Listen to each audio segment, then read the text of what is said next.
नमस्ते। मैं रामानुज और मेरे साथ निष्का आज तीसरी कक्षा के वीडियो के साथ प्रस्तुत हैं।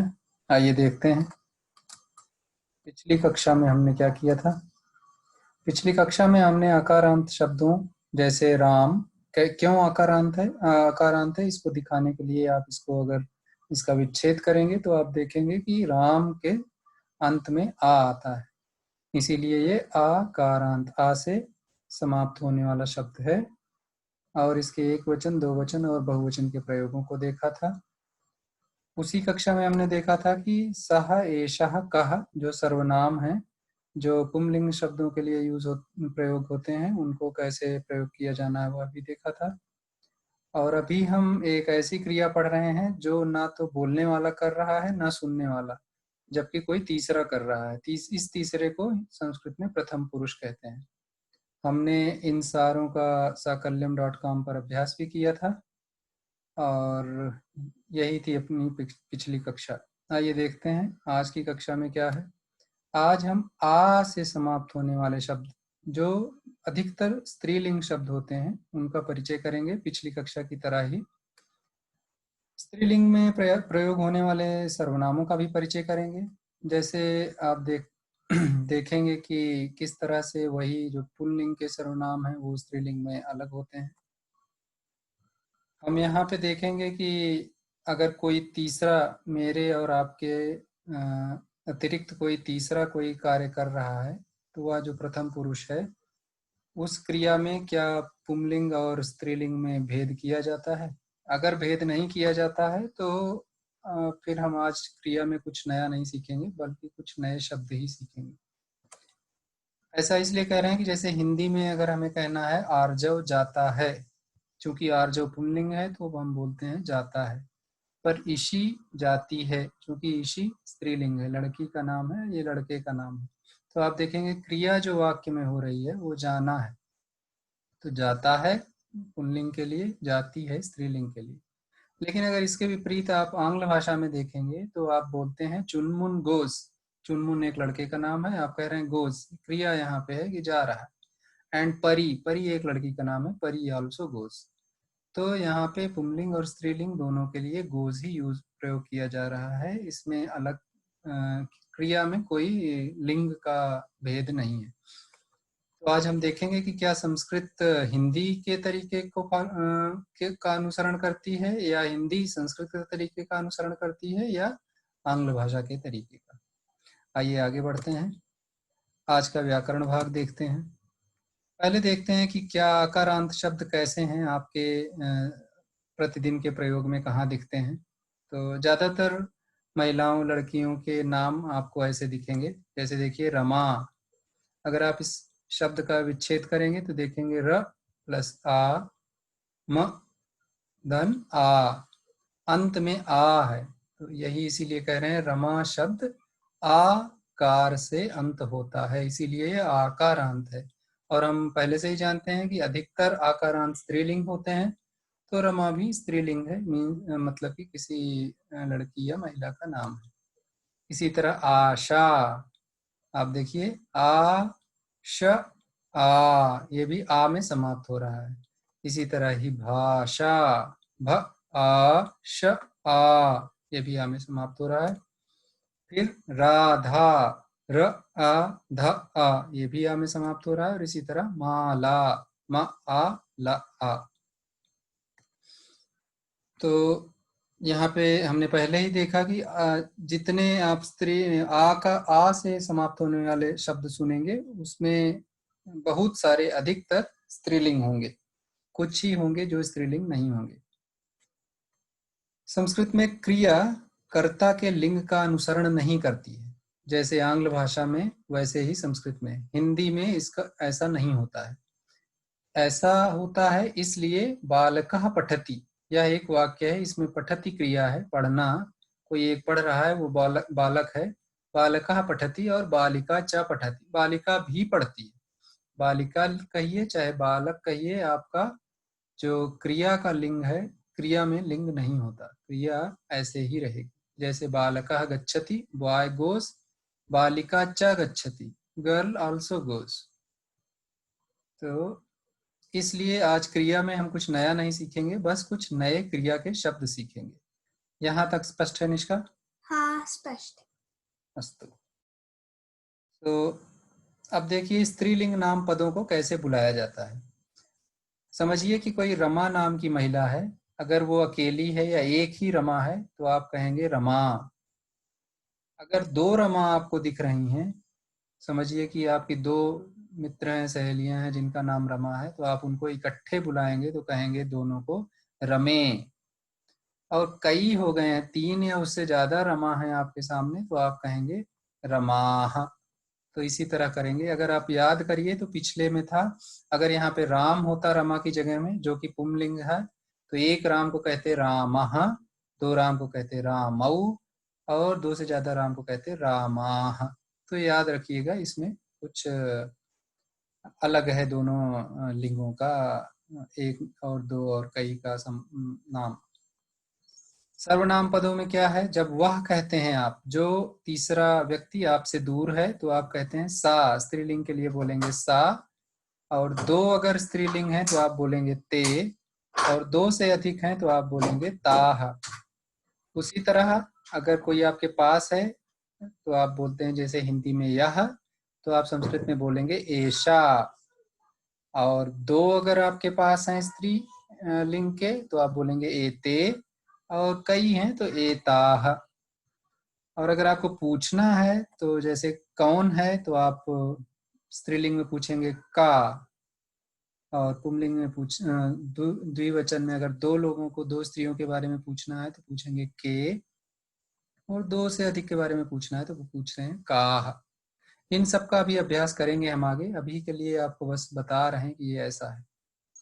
अब यहाँ पे देखिए, अगर आपको पिछला याद है तो आपको भ्रम होगा, क्योंकि ये ते, एते, के ये पिछले में भी थे और दो के लिए नहीं प्रयोग किए जाते थे। पिछले का मतलब से आशय है पुंलिंग में, पुंलिंग में ये बहुवचन के लिए प्रयोग किए जाते थे। तो ये नीचे की सारणी देखिए, इसमें वाह के लिए ये जो नीले रंग के हैं ये पुंलिंग के लिए हैं, और जो गुलाबी रंग में है ये स्त्रीलिंग के लिए हैं। तो यहाँ आप देखिए, वाह के लिए एक अकेले के लिए पुंलिंग में सह कहते हैं और स्त्रीलिंग में सा कहते हैं। जैसे आपको कहना है वह लड़का है तो आप कहेंगे सह बालकः, और आपको कहना है कि वह लड़की है तो आप कहेंगे सा बालिका। ऐसे ही अगर वे दो लड़के हैं तो आप कहेंगे तौ बालकौ, और अगर वे दो लड़कियां हैं तो ते बालिके। और यहाँ पर आपके देखेंगे तो यहाँ पे आपको दिखेगा कि अगर दो से ज्यादा पुंलिंग के लोग हैं तो आप कहते हैं ते बालकाः, और स्त्रीलिंग में बोलेंगे ताः बालका बालिकाः। अब यहाँ भ्रम यही है कि ये ते कैसा है। अगर आपको ते कहीं लिखा मिलता है तो आपको क्या समझना है कि वो स्त्रीलिंग के दो वचन का ते है या पुंलिंग के बहुवचन का ते है। इसी तरह एते और के में भी यही भ्रम होते हैं। तो आइए देखते हैं, यह भ्रम समझ में आ गया इसका? हाँ समझ में आ गया। ओके, तो यहाँ देखते हैं। तो यहाँ आप देखिए, ते, के, एते पुंलिंग और स्त्रीलिंग दोनों में प्रयोग किए जाते हैं। ये स्त्रीलिंग के दो वचन और पुंलिंग के बहुवचन का बोध कराते हैं। जब भी भ्रम होगा कि ये कौन से वाले लिंग का प्रयोग है, तो इसके साथ जो क्रिया लगी होगी आप उसको देखिए, क्योंकि क्रिया में भी वचन होते हैं। क्रिया सदैव ये बताती है कि कितने लोग मिलकर ये काम कर रहे हैं। तो आपको हमेशा पता चल जाएगा कि दो लोग मिलकर कर रहे हैं कि दो से ज्यादा कर रहे हैं। अगर दो लोग मिलकर कर रहे हैं तो ये स्त्रीलिंग वाला ते है, अगर दो से ज्यादा मिलकर कर रहे हैं तो ये पुंलिंग वाला है। आइए आगे देखते हैं। अगर कहीं लिखा है ते गच्छतः, तो सबसे पहले आप देखेंगे क्रिया, क्रिया कौन सी है, ये प्रथम पुरुष की दो लोगों की क्रिया है, दो लोग मिलके जा रहे हैं। तो ये जो ते है इसको भी दो ही लोग को बताना है, तो आप समझ जाएंगे मतलब वो दोनों स्त्रीलिंग के लोग हैं या लड़कियां हैं या महिलाएं हैं जो जा रही हैं। इसी तरह अगर कहीं लिखा है ते गच्छन्ति, तो आप क्या समझेंगे कि जाने वाले कई सारे हैं, कई सारे के लिए ते है, तो इसका आशय यह है कि यह पुंलिंग का ते है। तो इस तरह आप इस भ्रम का निवारण कर सकते हैं। आगे देखते हैं। अब पुस्तक में इस पाठ के लिए क्या दिया गया है वो देखेंगे हम। तो पहला चित्र ये है आपका। इस पाठ में सभी स्त्रीलिंग के नाम और सर्वनाम पदों का प्रयोग होगा, और चूंकि क्रिया का लिंग नहीं होता इसलिए क्रिया जो पहले पढ़ी गई थी उन्हीं का प्रयोग होगा। तो आइए देखते हैं क्या है। एषा, एषा मीन्स यह, जैसे एषः मीन्स यह पुंलिंग, वैसे एषा का मतलब है यह स्त्रीलिंग। ये सारे नाम एक कलर कोडेड हैं। आप यहाँ देखेंगे कि ये हरा रंग नाम पद बताता है, संज्ञा, और ये नीला रंग सर्वनाम और लाल क्रिया। तो यहाँ देखेंगे का मतलब है कौन स्त्री। अगर आप पूछेंगे एषा का, यह कौन, तो उसके अनुसार है। तो यहाँ पे वही किया जा रहा है। एषा का प्रश्नवाचक है, इसलिए यहाँ प्रश्नवाचक चिन्ह है। यह क्या है, तो पूछने वाला पहले से बता दे रहा है कि जो मैं पूछ रहा हूँ उसका लिंग स्त्रीलिंग है। तो उत्तर आता है एषा दोला। दोला में आप देखेंगे तो ये आकारांत है, इसलिए ये स्त्रीलिंग है। यह झूला है। दोला कुत्र अस्ति, कुत्र का मतलब होता है कहाँ। दोला कहाँ पर है, झूला कहाँ पर है। दोला उपवने, तो आप यहाँ देखेंगे उपवने, बगीचे में। उप का मतलब होता है पास, वने मतलब जंगल। तो जंगल के पास जो छोटा जंगल होता है उसको कहते हैं उपवन। तो जैसे हिंदी में उसको कहेंगे बगीचा। अस्ति माने पता है, यह क्रिया है। इज जो इंग्लिश में होती है। तो दोला उपवने अस्ति, दोला उपवन में है। तो ऐसा इस पहले इसका अर्थ हुआ। दूसरे में देखते हैं। अभी पास वाले के लिए आपने सर्वनाम प्रयोग किया, यहाँ पे थोड़ा दूर वाले के लिए सर्वनाम प्रयोग कर रहे हैं। तो सा का, यहाँ चित्र में भी देखिए ये दोनों पास पास हैं और यहाँ पे ये दूर दूर बने हुए हैं, यही जताने के लिए कि यह वह कैसे आप समझेंगे। तो यहाँ पूछ रहे हैं सा का। सो वह स्त्रीलिंग में क्या है, पूछने वाले को लिंग पता है तो पूछ रहा है वो क्या है। तो वो जो भी जिससे पूछ रहा है वो उत्तर देता है सा घटिका। घटिका का मतलब होता है घड़ी। तो यह वह घड़ी है। तो घटिका जैसे संस्कृत में स्त्रीलिंग है, वैसे घड़ी हिंदी में भी स्त्रीलिंग है। घटिका किम सूचयति, ती यहाँ पर आया। ती हमको पता है पिछली कक्षा से कि ती का मतलब क्रिया होती है। तो सूचयति, सूचयति माने बताती है, इंडिकेट्स। किम माने क्या, घटिका माने घड़ी। घड़ी क्या बताती है, प्रश्नवाचक मीन्स ये क्वेश्चन है। घटिका समयम सूचयति, घड़ी समय को बताती है। तो यह सरल है। आइए आगे देखते हैं।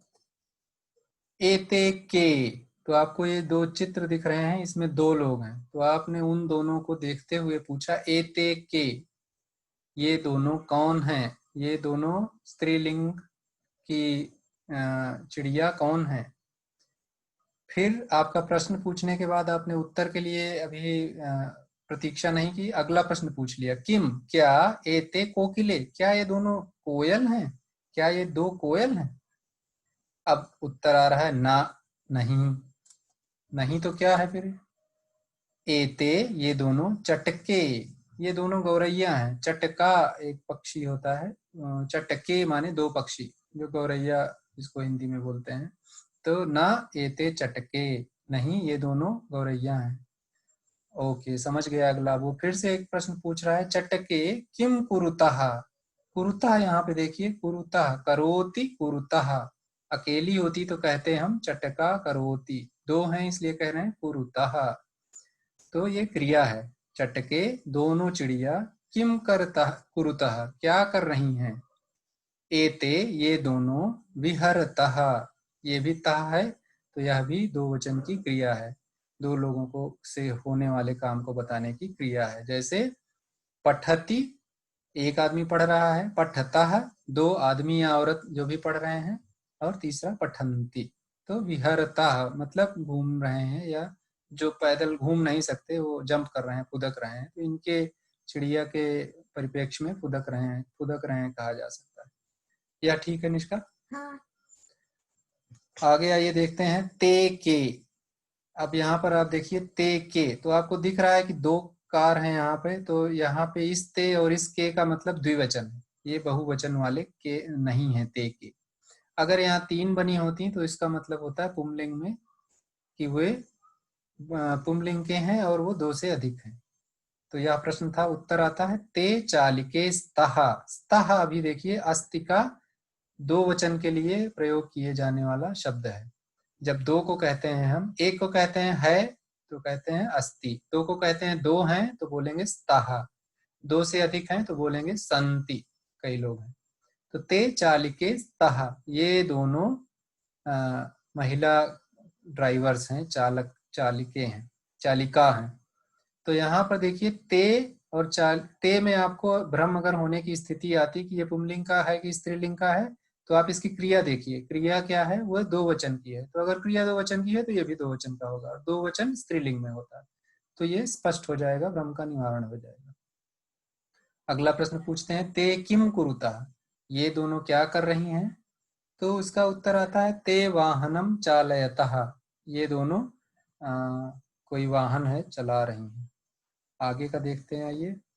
एताह काह, ये सब क्या हैं।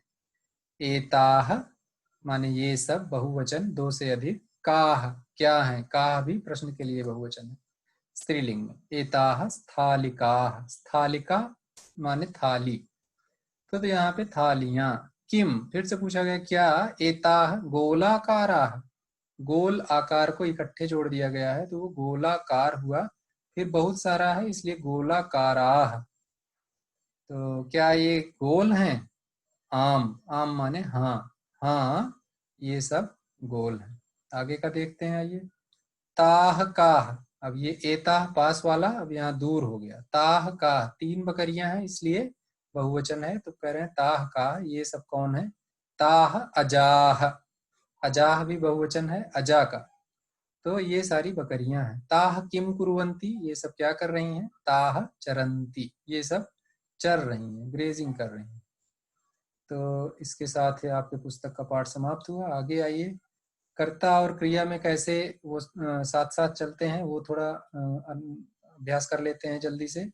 जैसे एषा गच्छति, एक अकेली कोई है जा रही है तो गच्छति हो रही है, और अगर कोई लड़का भी जा रहा है तो उसके लिए भी यही होगी, एषा गच्छति। तो दोनों लोग के लिए क्रिया एक ही है।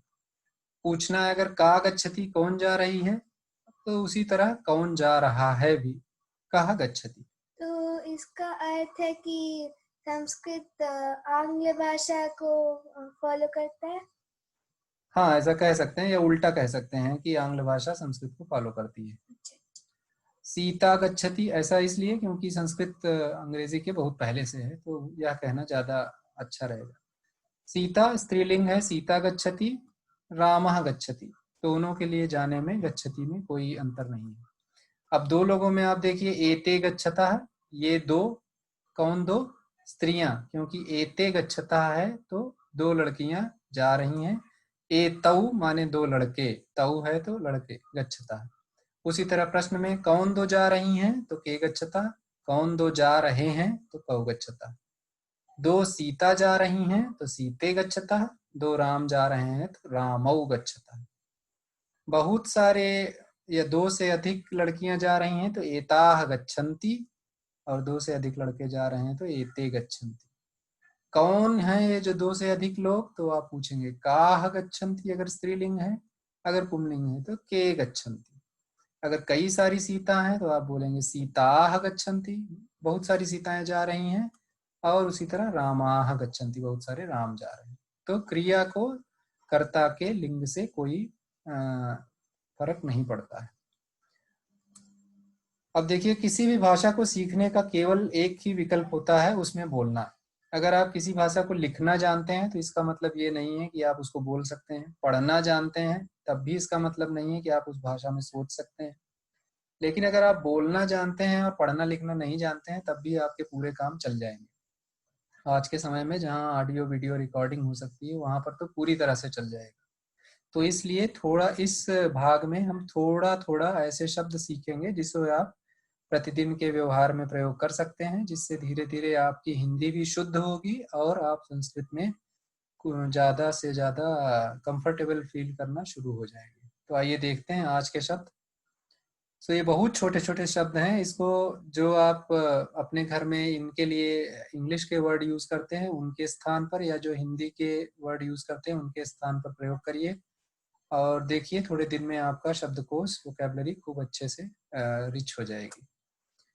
तो यहाँ है जैसे क्षमा कीजिए या एक्सक्यूज मी जो बोलते हैं उसके लिए आप बोल सकते हैं क्षम्यताम। फिर मिलते हैं जैसे कहते हैं, या सी यू बोलते हैं इंग्लिश में, तो आप बोल सकते हैं पुनः मिलामः। ठीक बोलना है कि ठीक है, तो आप बोल सकते हैं अस्तु। मैडम बोल रहे हैं तो आप बोल सकते हैं माननीय, रिस्पेक्टेड लेडी। सर बोलते हैं किसी को तो आप बोल सकते हैं महोदया। बहुत बढ़िया बोलना है तो आप बोल सकते हैं बहुशोभनम। अगर आपको बोलना है मैं छात्र हूं, तो कुछ इसमें सोचिए नहीं कि इसमें ये क्या है वो क्या है, बस प्रयोग करिए अहम छात्रः अस्मि। इसी तरह मैं छात्रा हूं तो अहम छात्रा अस्मि। किसी से पूछना है किसी लड़की से कि आपका नाम क्या है, तो आप बोलेंगे भवत्याः नाम किम। और किसी लड़के से पूछना है तो आप पूछेंगे भवतः नाम किम। अगर आपको अपना नाम बताना है तो आप बताएंगे मम नाम, जो भी आपका नाम हो, ये या अस्ति। मैं श्याम हूं अगर बोलना है तो आप बोल सकते हैं अहम श्याम श्यामः अस्मि। यहाँ पे विसर्ग होना चाहिए था जो छूट गया है। अगर आपको बोलना है कि ये लड़का मेरा दोस्त है तो आप बोल सकते हैं एषः, यह अगर आपके पास खड़ा है। मम मित्रम, अगर आपको दूर कहीं दिखा रहे हैं तो आप बोलेंगे सह मम मित्रम, वह मेरा मित्र है। उसी तरह अगर आपकी लड़की कोई दोस्त है तो आप बोल सकते हैं एषा मम मित्रम, ये लड़की अगर पास है तो मेरी मित्र है, अगर दूर है तो सा मम मित्रम। तो आज इतने शब्द सीखिए, फिर अब देखते हैं अभ्यास कैसे करना है। आपको पिछले वीडियो में पता है कि saakalyam.com पर जाकर आपको अभ्यास करना, क्विज की तरह से आप अभ्यास कर सकते हैं, या वीडियो भी वहीं पर रहेगा। इस वीडियो को देखने और पूरी तरह से समझ लेने के बाद saakalyam.com पर जाइए, वहाँ पर क्विज का अभ्यास कीजिए। पूरी क्विज समाप्त करने के बाद आप वापस अपनी पुस्तक के अभ्यास को देखिए। आप सारे अभ्यास अपने आप से ही कर लेंगे। क्विज आपको खेल खेल में सारा कुछ आपके मस्तिष्क में बैठा देंगी। और उसके बाद भी यदि कुछ नहीं आता है तो वीडियो पर टिप्पणी करें और हम लोग वापस आपको बताएंगे। अब अगली कक्षा में हम लोग शब्द परिचय का अंतिम भाग देखेंगे, जो कि नपुंसक लिंग से संबंधित भाग होगा। चलिए, धन्यवाद। शुभम भूयात।